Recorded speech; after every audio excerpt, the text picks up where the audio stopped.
અમરેલી જિલ્લાના રાજુલામાં બ્રહ્મ સમાજ યુવા સંગઠન દ્વારા રાસોત્સવમાં કરવામાં આવ્યો હતો, જેમાં રાજુલા જાફરાબાદ ખાંભાના ધારાસભ્ય હીરાભાઈ સોલંકી ગરબે રમવા જોડાયા હતા. માતાજીની ગરબીનું આયોજન ઓદિચર બ્રહ્મ સમાજવાડી ખાતે 17 વર્ષથી બ્રહ્મ સમાજ યુવા સંગઠન દ્વારા ભવ્ય રીતે ગરબાનું આયોજન કરવામાં આવે છે. ધારાસભ્ય હીરાભાઈ સોલંકી રાસ ગરબામાં જોડાયા હતા. તાલુકા પંચાયતના પ્રમુખ પ્રતિનિધિ ધીરજભાઈ પુરોહિત, રવુભાઈ ખુમાણ, વનરાજભાઈ વરુ તેમજ બ્રહ્મ સમાજના કર્મચારી મંડળના પ્રમુખ કેમ જાની, વિજયભાઈ જોશી, પૂર્વ પ્રમુખ નગરપાલિકાના રાજુલાના ચિરાગભાઈ જોશી તેમજ સહિતના લોકો જોડાયા હતા. બાળાઓને પ્રોત્સાહિત કર્યા હતા. ખેલૈયાઓ ખૂબ આનંદ અને ઉત્સાહ સાથે જોવા મળ્યા હતા. રાજુલામાં બ્રહ્મ સમાજ દ્વારા ગરબાનું આયોજન ભવ્ય રીતે કરવામાં આવ્યું હતું, જેમાં પોલીસ પરિવાર તથા સ્ટાફ દ્વારા આરતીનો લાભ લેવામાં આવ્યો હતો. સફળ બનાવવા માટે જેમત ઉઠાવવામાં આવી હતી દુષ્યંતભાઈ ભટ્ટ દ્વારા તેમજ જિગ્નેશભાઈ ઉપાધ્યાય, પરાગભાઈ જોશી, ભાર્ગવભાઈ વ્યાસ સહિતના એ જેમત ઉઠાવી હતી. જે કે સિંહ ગુજરાતી સાથે કાળુ શાકાનો જાફરાબાદ.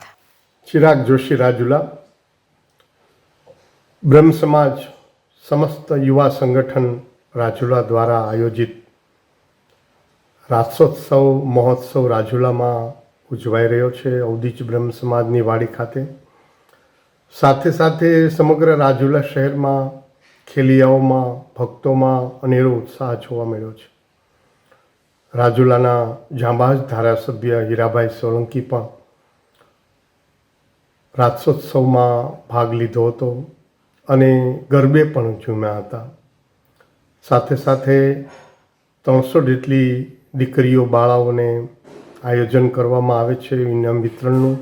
તેમજ શસ્ત્ર પૂજા પણ રાજુલા ખાતે ઔદિચ બ્રહ્મ સમાજની વાડી ખાતે કરવામાં આવે છે. પોલીસ પરિવાર, શહેરના આગેવાનો, બ્રહ્મ સમાજના આગેવાનો, કર્મચારી મંડળ તમામ લોકો આમાં જોડાયા હતા અને ઉમંગભેર યુવા સંગઠન બ્રહ્મ સમાજ દ્વારા આયોજિત રાસોત્સવનો ઉજવણી ભાવપૂર્વક કરવામાં આવી રહી છે. દરેક નગરપાલિકાના સદસ્યો, શહેરના આગેવાનો પણ ઉપસ્થિત રહેતા બાળકોમાં ઉમંગ, ઉલ્લાસ અને પ્રસાદી વિતરણ, આરતી, મહાઆરતીનું આયોજન પણ થાય છે.